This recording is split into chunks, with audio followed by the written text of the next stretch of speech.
Iran. Iran is on the edge. There are protests on the streets that have turned deadly. We're learning that the death toll has risen to 62 and unrest has spread across the country. Thousands have hit the street, as you can see on the visuals. Dozens have died. Buildings and statues have been set on fire in Iran, where tensions surrounding protests against the leadership and winning economy saw the overnight escalation at an all-time high on Friday as well, prompting authorities to resort to a nationwide internet shutdown.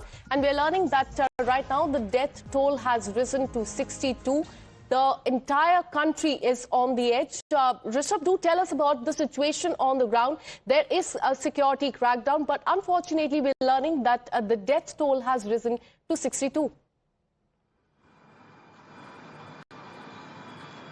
Well, if we talk about Iran, Iran is in boil. There's at least 28 of 31, provinces of Iran where we have seen protests. The death toll has risen to 62. Remember, these are estimates that are being given by the foreign agencies who are not very much present on ground. The on-ground situation could be very different as well. The supreme leader is very clear. The Khamenei is very clear that this is all work of Western agents, and they will not allow this to happen in Iran. But the way youngsters in Iran have hit the street, it looks like another revolution in the region. After what we saw in Sri Lanka, Bangladesh, for that matter, in Nepal, and now what we are seeing in Iran, this looks like a South Asian spring, for that matter, in line with Arab Spring that we saw a decade and a half ago. But now, having said this, in Iran, things are also very complicated. What is the protest about? The protest is about the living conditions, the cost of living, the inflation, unemployment, and how basic necessities are not being given to the people.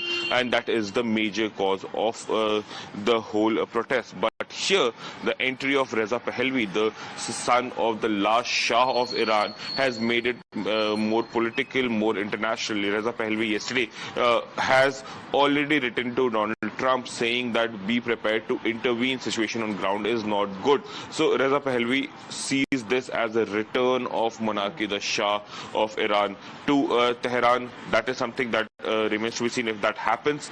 Donald Trump time and again has said that if things go south, we will intervene. The president of Iran has a different version of curbing these protests. The supreme leader Khamenei has a different intention to suppress this protest. So a lot is happening on ground, and the weekend is going to be very, very important for Iran. All eyes right now on how things unfold there. Absolutely. The situation in Iran, in fact, the country is in crisis. 62 people have lost their life. But stay on with us. We have a reaction coming in from US President Donald Trump. He has warned Iran, saying that Iran is in big trouble.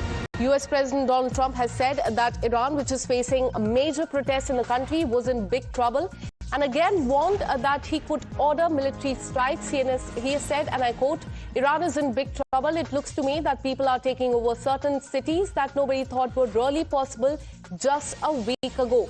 When he was asked on a message to Iran's leader, Trump said that you better not start shooting because we will start shooting you too. Also going on to emphasize that Iran, which is facing major protests, death of people, there is crisis on the street. In fact, that Iran was in big trouble, and again warned that he could order military strikes. And also going on to say, and I quote, if they start killing people, they will have, like they have in the past, we will also get involved. So that is what Donald Trump has said, Rishabh. Once again, warning Iran. Remember, day before yesterday, he had also made similar statement. And once again, he is saying that Iran is in big trouble. US is watching this very closely. A very strong warning that he has given to Iran. Rishabh. Well, definitely. See, Iran is on the list. That is something that many experts say, Akansha, that Iran is on the list of Donald Trump. And whether Iran is now or later, that is something that needs to be seen. There, after Venezuela, there is Greenland, there's Iran, there are other issues as well that Donald Trump wants to look into. to put his attention to those matters as well. Iran is one of the matters that Donald Trump definitely wants to put his attention to. Whether the time has come or not, that is something that is difficult to say right now. But yes, Donald Trump aggressively is posturing against Iran and have been saying that the way protesters are being treated, the brutality that is being unleashed on protesters, might need U.S. intervention. When will that intervention be? What will that intervention be? How will that intervention be is something that remains to be seen. We'll have to wait and to understand how things unfold.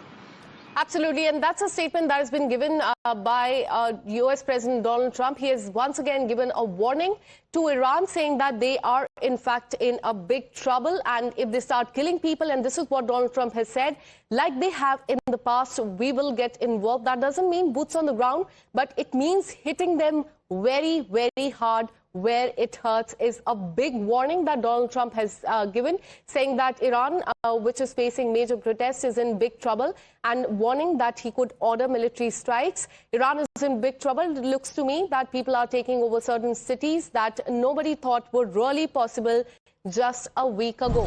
We have another breaking update coming in. Rishabh Sion with us. In fact, a letter that Iran has written to UN Security Council, in which it has rejected destabilizing, U.S. practices which determine UN Charter violate a fundamental principle of the international law.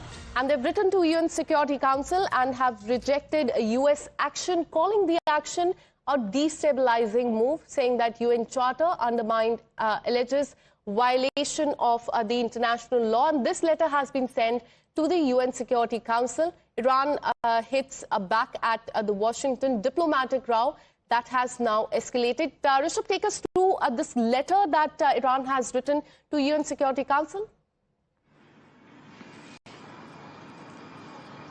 Well, Iran is doing what all it can do to ensure that international pressure at least doesn't come. While they're focusing on the domestic pressure that is coming in from these protesters, they don't want any international pressure to come in, and that is something that Iran is doing. In this letter, Iran has also accused countries like United States and agencies of United States administration of fanning this whole chaos in Iran as well.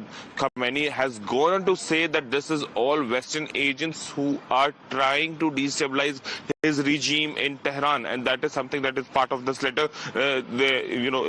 Iran has also asked UNSC to intervene and ensure that no foreign hand is involved in... Absolutely, and Iran has rejected international scrutiny. They have said that this is a violation of the international law. Thanks so much, Rishabh, for all the details. With this, a short break.